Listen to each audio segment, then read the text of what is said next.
جتنے لوگ یہاں آئے ہیں یہ سارے کے سارے اگر جلسے میں آ جائیں، اپنے علماء کو سماعت کر لیں اور اس پر عمل کر لیں، تو میں یقین سے یہ کہہ سکتا ہوں کہ ہم پوری دنیا میں کامیاب رہیں گے۔ الحمدللہ ہم اور آپ سب سیوانچل سے تعلق رکھتے ہیں، اور سیوانچل ہندوستان کا وہ خطہ ہے جہاں سب سے زیادہ جلسہ ہوتا ہے۔ ہر شام ہر ضلع میں تعداد کے اعتبار سے درجنوں جلسے چھوٹے بڑے ملا کر ہوتے ہیں۔ ہندوستان کا کوئی ایسا خطہ اور علاقہ نہیں ہے جہاں اس قدر کثرت سے جلسے ہوں، مگر رونا اس بات پر ہے کہ جس سیوانچل میں دینی جلسے سب سے زیادہ ہوتے ہو، اس سیوانچل میں دینی کام سب سے کم ہوتا ہے۔ ہمارا سماج، ہمارا معاشرہ جن کی توجہ آج جلسوں پہ زیادہ ہے، ہونا چاہیے جلسوں پہ توجہ، یہ کوئی خراب چیز نہیں ہے، اچھی چیز ہے، مگر جلسوں کا جو فائدہ ہونا چاہیے وہ بھی تو قوم میں نظر آنا چاہیے۔ صرف پیسہ خرچ کرنے کا نام جلسہ تھوڑی ہے۔ جلسے کا مطلب ہوتا ہے صاحب کہ آپ ایک رات کے جلسے کے بعد صبح اس کا بینیفٹ تلاش کریں، کہ ہم نے جو 5 لاکھ خرچ کیا ایک مہینہ اسکارپیو سے، ٹیمپو سے، بلورو سے گھوم گھوم کر 10-5 چندہ کیا، ادھر بینر، ادھر ٹینٹ، ادھر مائکنگ، یہ خطیب، وہ نعت خواں، یہاں لاؤ وہاں پہنچاؤ، یہ کھلاؤ وہ پلاؤ، اس سارے انتظام و انصراف کا بینیفٹ کیا نکلا؟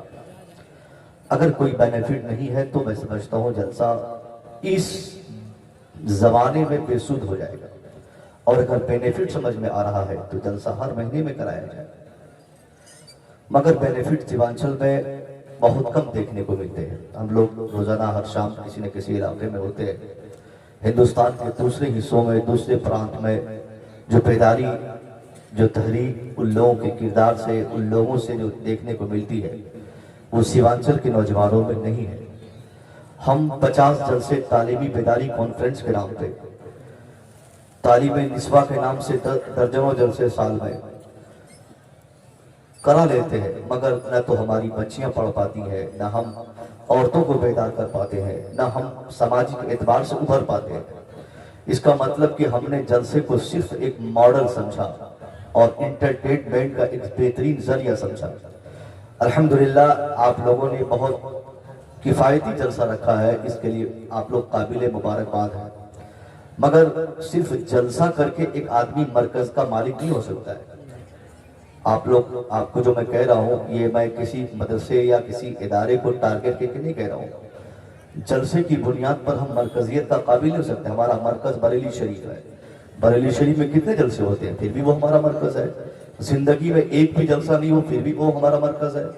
تو جلسہ کرا کر ایک آدمی اپنے جامعہ کو، اپنے ادارے کو بڑا جلسہ کرا کے مرکز بتائے، یہ الگ بات ہے، مگر اگر مرکز صحیح معنوں میں کسی کو ثابت کرنا ہے تو اس جامعہ کی خدمات سے کرنا ہوتا ہے، کہ اس جامعہ سے جو لوگ جڑے ہیں ان میں کس قدر بیداری ہے، اس جلسے والوں سے کتنی بیداری لوگوں میں آئی ہے، اس جلسے کے خطیب سے کیا کیا پیغام دنیا کو ملا ہے۔ جب اس تناظر میں ہم ریسرچ کرتے ہیں تو ایک دو چھوڑ کر ہمارے سیوانچل کا شاید و باید کوئی جلسہ ایسا ہوگا جہاں سے اتنے بینیفٹس ہمارے سامنے آتے ہیں۔ نہ سننے والوں کی دلچسپی ہے، نہ سنانے والوں کا اس پہ خیال ہے، نتیجہ نکلتا ہے صاحب ایک شب کا 5 لاکھ کا جلسہ، اور اس کا 5 لاکھ کا پیسہ پانی کی طرح ہم نے بہا دیا، پھر بھی بچیوں میں وہی بے حیائی، لڑکوں میں وہی عریانیت۔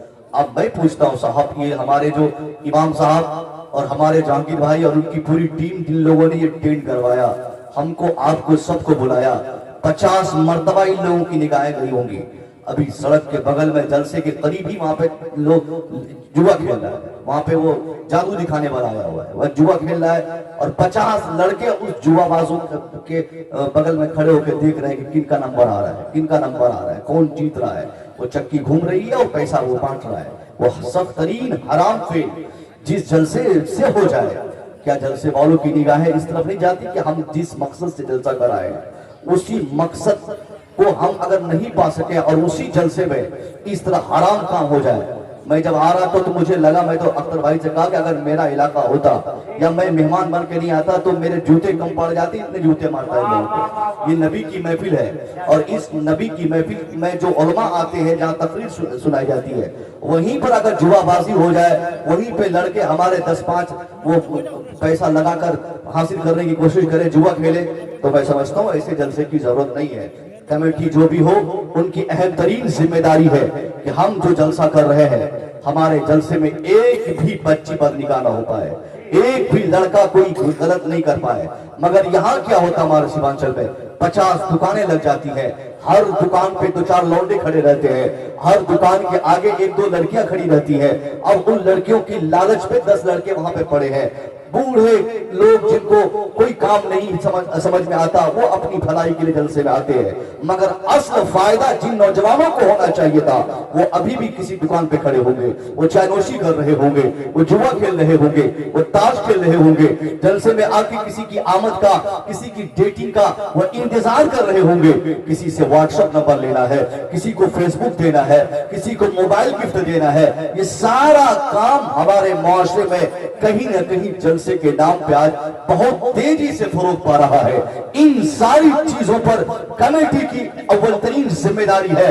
اپنے جلسے میں بلائے جانے والے خطیب کی عزت بعد میں دیکھا جائے گا, ان کے لیے گاڑی کا انتظام بعد میں ہوگا, نذرانے کا انتظام بعد میں ہوگا, کھانے پینے کا انتظام بعد میں ہوگا, اسٹیج کی کھٹیاں بعد میں گڑیں گی. پہلے آپ یہ سنچت کر لیں کہ ہمارے جلسے میں لڑکیاں آئیں گی تو کدھر سے آئیں گی, جائیں گی کس راستے سے, آئیں گی کس راستے سے, بیٹھیں گی کہاں پر. کیا ہماری بچیوں کو کوئی آوارہ اگر غلطی سے دیکھنا بھی چاہے جلسے میں, تو کیا دیکھنے کا ان کو موقع مل سکتا ہے یا نہیں؟ کیا ہماری سماج کی کسی بچی کی آنکھوں کو کوئی بچی کسی کو دیکھ لے, یا کوئی لڑکا ہماری بچی کو دیکھ کر وہ آوارگی پہ آمادہ ہو جائے؟ ان ساری چیزوں کو جب تک آپ طے نہیں کر لیتے, میں سمجھتا ہوں صاحب, یہ بھیڑ بھاڑ والے علاقے میں, یہ بھیڑ بھاڑ والے جلسے میں اگر ہمارے سماج کی کسی بچی کی عزت کو کسی لڑکے نے, کسی بدتمیز نے پائمال کر دیا, 50 لاکھ کا بھی آپ خرچ کر کے دین چلانا شروع کر دیں گے, میں سمجھتا ہوں یہ دین نہیں صاحب, یہ دین کے نام پہ دین کو بیچنا ہوتا ہے, بے حیائی کو فروغ دینا ہوتا ہے. خبردار جو ایسا مسلمان ہو, پہلی بات تو آپ اپنی بچیوں پر پابندی بٹھا دیجئے. جس دن علاقے میں جلسے ہو, اپنی بیٹی کو, اپنی بہن کو, اپنی ماں کو گھر میں بند کر کے تالے مار دیجئے. نہیں, مجھے کوئی ضرورت نہیں ہے, وہاں تو مردوں کا کام ہے, وہاں تم کیوں جاؤ گی؟ ایسا تھوڑی ہے کہ صرف ہم مرد عورتوں کو دیکھنا حرام ہے, ہم غیر محرم عورتوں کو نہیں دیکھ سکتے. ارے جس طرح ہم ان کو نہیں دیکھ سکتے, اسی طرح وہ بھی تو ہم کو نہیں دیکھ سکتی. ہم ان کے لیے غیر محرم, وہ ہمارے لیے غیر محرم. مگر یہاں میلہ لگا دینا, ٹھیلا لگا دینا, دکانداری کرنا, شاپنگ کرنا, لپسٹک لگانا, ان ماں باپ کی ذمہ داری ہے جن کی بچیاں 4 بجے شام سے نہا دھو کر, کریم لگا کر, پاؤڈر لگا کر, لپسٹک لگا کر جلسے میں آنے کی خواہش کرتی ہے. ان کا باپ پہلے اپنی بیٹی سے پوچھے, اے میری بیٹی, آج تو جلسہ میرے گاؤں میں ہے, وہاں نقاب پہن کے جانا ہے. اس جگہ جانے کا مطلب ہوتا ہے وہاں ہاتھ ڈھکا رہے, وہاں چہرہ ڈھکا رہے, وہاں جسم ڈھکا رہے. مگر یہ لپسٹک کس کام میں آئے گا, یہ چہرے کی نمائش کس کام پہ آئے گی؟ اے میری بیٹی, اگر جانا ہے تو حیا کا انتظام کر, اگر یہ نہیں کر سکتی تو تیرے لیے جانا اچت نہیں, تو اپنے گھر میں رہ, گھر میں رہنا تیرے لیے اس وقت واجب ہو گیا ہے. کیونکہ وہاں لونڈے ہوں گے, وہاں بدتمیز ہوں گے, وہاں آوارہ ہوں گے. وہ آواروں میں سے کسی نے آوارگی کر دی بیٹی, تو میری کروڑوں کی سمپتی بیکار, میرا مکان بیکار, میری لاکھوں کی پونجی بیکار, میری شہرت بیکار, میری طاقت بیکار, یہ 10 بیگھہ زمین بیکار. اس لیے ایک زمین فروش باپ یہ چاہتا ہے کہ بیٹی جہاں جائے چلی جائے. مگر جو باپ کا حیا ہوتا ہے, جن کو دنیا اور آخرت کی فکر ہوتی ہے, جو باپ اپنی دولت اپنی بیٹی کو سمجھتا ہے, جس باپ کی نگاہ میں اس کی سمپتی بعد میں بڑی دولت ہے, اس کی زمین بعد میں اس کی دولت ہے, اس کا مکان بعد میں اس کی دولت ہے, سب سے بڑی دولت جس باپ کی نگاہ میں اس کی بیٹی ہوتی ہے, وہ اپنی بیٹی کو اس طرح کنٹرول کرتا ہے. میری بیٹی, تم جلسے میں جاؤ گی نہیں, اگر جاؤ گی تو نقاب تیرے لیے لازم ہے, تو پردہ تیرے لیے واجب ہے, پردہ تیرے لیے ضروری ہے.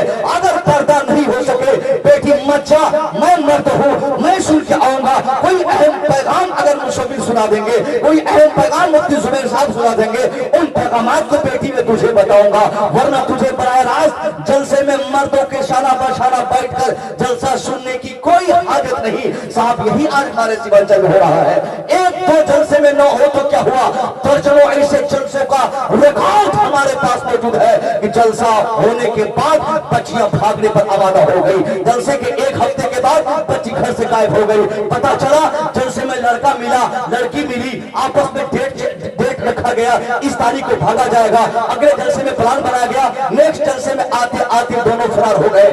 اگر ہماری بچی جلسے کے قیام کے بعد اپنا گھر چھوڑنے پر مجبور ہو جاتی ہے تو ہماری ذمہ داری ہے کہ ہم اپنی بچی کو نہ جلسے میں جانے دیں, نہ مارکیٹ میں جانے دیں, نہ بھیڑ بھاڑ والی جگہوں میں جانے دیں. ایسی پابندی اس پر عائد کرے جیسے گھر سے باہر نکلے ایک باپ اس کو کہے بیٹی کہاں جا رہی ہو, کب آنا ہے. اگر ایک گھنٹہ بھی اس کو آنے میں تاخیر ہو تو ذمہ دار باپ کی ذمہ داری ہے اس تاخیر کی وجہ پوچھے. اگر وجہ سمجھ میں نہ آئے تو اس پر سختی سے کام لے کہ بیٹی تم کہاں گئی تھی, حالانکہ کا گھر تیرے گھر کے بغل میں ہے, تم کو تو 5 منٹ میں آنا تھا مگر 1 گھنٹے لگ گئی. اگر بیٹی کچھ آئی بائی بتیاتی ہے, باپ اس کا موبائل چیک کرے, اس کا موبائل اس کے ہاتھ سے چھین لے. کیا ضرورت ہے صاحب, ابھی 10 کلاس میں پڑھی نہیں, ابھی 11 کلاس میں پہنچی نہیں, ابھی 15 سال اس کی عمر ہوئی نہیں, ابھی شادی بیاہ ہوئی نہیں. کیا ضرورت ہے اپنی چھوٹی بچی کے ہاتھ میں 25,000 کا موبائل آپ پکڑاتے ہیں. یہ موبائل نہیں, یہ آپ کی بیٹی کو مصیبت میں پھنسانے کا ایک بہترین ذریعہ آپ نے دے دیا ہے. جو لوگ خبردار کان کھول کے سنے سب لوگ, جو لوگ اپنی بیٹی کی خواہشات کی تکمیل میں یا اپنے چھوٹے بچوں کی خواہشات کی تکمیل میں ان کے ہاتھ میں وقت سے پہلے موبائل پکڑاتا ہے, وہ انتظار کرے. آج سے 5 سال کے اندر ایسی شکایت ضرور سننے کو ملے گی. وہ بیٹی جس پر وہ آدمی آج فخر کر رہا ہے, جس کے ہاتھ میں اینڈرائڈ سیٹ دیکھ کر باپ اپنی موج میں گھی لگاتا ہے, میں امیر آدمی, میری بیٹی کے ہاتھ میں موبائل نہیں ہوگا تو کس کی بیٹی کے ہاتھ میں ہوگا. وہ انتظار کرے, ایک دن وہی موبائل اس کے محل سے کودنے پر اس کی بیٹی کو مجبور کرے گا. 50 فرینڈ اس کی بیٹی کو ہوگا, 50 فرینڈ اس کے بیٹے کو ہوگا. پھر یہ سامان چل اٹھے گا. کوئی باپ اس وقت چاہ کر بھی نہ تو اپنی بیٹی کو روک پائے گا نہ اپنے بیٹے کو روک پائے گا. کوئی روکنے والا نہیں ہوگا. اس سے پہلے ہمارا بیٹا برباد ہو جائے, اس سے پہلے کہ ہماری بیٹی تباہ ہو جائے, ان کی عزت لوٹ جائے, آپ اپنی بیٹیوں کے ہاتھوں سے موبائل کو چھین لیجئے. اگر 50,000 کا موبائل آج آپ نے چھین کر اینٹ سے اسے تباہ و برباد کر دیا تو یاد رکھیے آنے والے زمانے میں آپ کی بیٹی کی کروڑوں کی زندگی بچ جائے گی تباہ ہونے سے. نعرے تکبیر, نعرے رسالت, مسلک اعلی حضرت بابا تاج الشریعہ کانفرنس علامہ مفتی مصفر رضا PhD پورنیا. یعنی آج آپ نے شوق کی تکمیل کی موبائل پکڑایا ہے. جب اس موبائل کے ذریعے گانے سنیں گی, 2-4 درجن گانے ان کو یاد ہوں گے. اس موبائل سے وہ ڈانسنگ سیکھیں گی, اسی موبائل سے وہ بیٹی فیس بک واٹس ایپ کے ذریعے نہ جانے کتنے لوگوں کو اپنا فرینڈ بنا لیں گے. اندھے باپ, بے عقل باپ, یہ ان کو ہوش نہیں ہے کہ بیٹی ابھی چھوٹی ہے, موبائل کی کیا ضرورت ہے. ان کو تو کتاب چاہیے, ان کو تو قرآن چاہیے, ان کو تو حدیث کا مطالعہ چاہیے, ان کو سیدہ آمنہ کی زندگی چاہیے, ان کو حضرت فاطمہ کے بائیوگرافی کا اسٹڈی چاہیے تھا. مگر ان سب چیزوں کو چھوڑ کر اگر ہماری بچی یا ہمارے بچے کسی ایسے راستے پر اپنا قدم جما لے جس پر اندیشہ ہو کہ ہماری بچی تباہ ہوگی, تو باپ کی ذمہ داری ہے کہ بچیوں کو تباہی سے بچانے کا کوئی ایسا سٹیک راستہ طے کرے جس راستے پہ چلنے کے بعد اس کے باپ یہ کہہ سکتے ہیں کہ ہمارے پاس جھوپڑ پٹی ہے تو کیا ہوا, کروڑوں کی عزت والی بیٹی میرے گھر میں پل گئی. مگر یہاں شوق کیا ہے, یہ زمانہ اتنا خراب ہو گیا. آپ چلے جائیے, کو زمانہ خراب نہیں بتا, ہم لوگ خراب ہوئے. زمانہ خراب کہیں گے تو یہ چونکہ سرکار دو عالم نے فرمایا کہ لوگ زمانے کو گالی دیتے ہیں, جبکہ اللہ فرماتا ہے کہ میں خود زمانہ بدلتا ہوں, میں خود زمانہ پلٹتا ہوں.